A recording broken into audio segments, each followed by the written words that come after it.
গরমে মূলত তো এখন আমাদের ম্যাক্সিমাম পেশেন্ট যেগুলো আসছে সেগুলো হলো যে গরমে অ্যালার্জিজনিত সমস্যা নিয়ে আসছে, যেটাকে আমরা কনজাংটিভাইটিস বলে থাকি।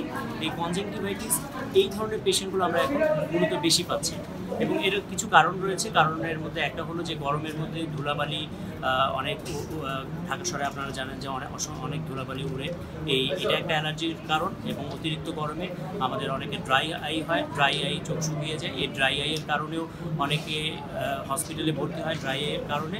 তো এই ধরনের পেশেন্টগুলোকে আমরা মূলত অ্যালার্জি কনজাংটিভাইটিস নিয়ে যদি পেশেন্ট আসে তাদেরকে আমরা মূলত অ্যালার্জি প্রতিরোধ করতে বলি, এবং যেসব খাবারে তাদের অ্যালার্জি থাকে সেই খাবারগুলো থেকে আমরা বিরত থাকতে বলি, এবং ধুলাবালি বাইরে যখন বের হবে সে যেন মাস্ক পরে বের হয়, এই ধরনের উপদেশ আমরা দিয়ে থাকি। এবং নিতান্ত প্রয়োজন ছাড়া সে যেন বাইরে বের না হয়। আপনাদের যদি কারো প্রয়োজন না থাকে তাহলে ম্যাক্সিমাম সময় বাসায় থাকতে আমরা অনুরোধ করে থাকি। আর ওষুধের ক্ষেত্রে যদি কখনো সে কোনো প্রবলেম ফেস করে, যে চোখ দিয়ে পানি পড়া বা চোখ লাল হয়ে যাওয়া বা চোখ চুলকানি, এই ধরনের কোনো প্রবলেম কেউ ফেস করলে তাহলে তাৎক্ষণিক আপনারা ফার্মেসিতে গিয়ে ওষুধ না নিয়ে আপনারা চক্ষু বিশেষজ্ঞের পরামর্শ গ্রহণ করবেন।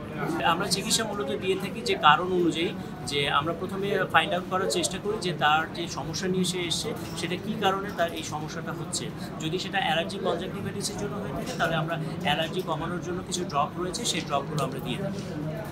আর যদি অন্য কোনো কারণে তার কনজাংটিভাইটিস হয়ে থাকে, কনজাংটিভাইটিসের তো অনেক কারণ রয়েছে, ভাইরাসের কারণে হতে পারে, ব্যাকটেরিয়ার কারণে হতে পারে, বিভিন্ন জীবাণুর কারণে হতে পারে। তাহলে ওই কারণগুলো নিয়ে যদি আসে তাহলে সেক্ষেত্রে ট্রিটমেন্টটা আমরা আলাদাভাবে করি।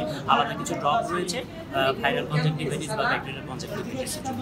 ট্রিটমেন্ট মূলত আমরা কারণের উপর ভিত্তি করে করি।